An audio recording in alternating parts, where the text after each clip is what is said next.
বন্ধুগণ, আল্লাহ রাব্বুল আলামিন কোরআন কারীমের মধ্যে আয়াতের মধ্যে চমৎকার করে ঘোষণা করে দিলেন, বান্দারে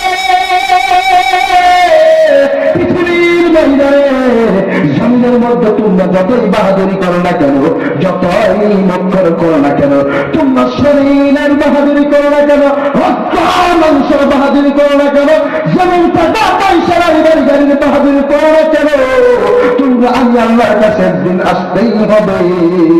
আর সেই দিন আমি আল্লাহ পাক তোমাদেরকে ধরে নিব।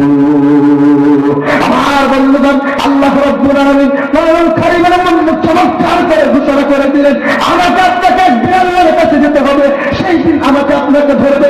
আল্লাহ বলে, বান্দা রে তোমরা পৃথিবীর ময়দানে যতই বাহাদুরি করো না কেন, যতই মক্কর করো না কেন, আমি আল্লাহর কাছে তোমাদেরকে আসতে হবে রে বান্দা। সেই দিন আমি আল্লাহ তোমাদের বদলে নেব।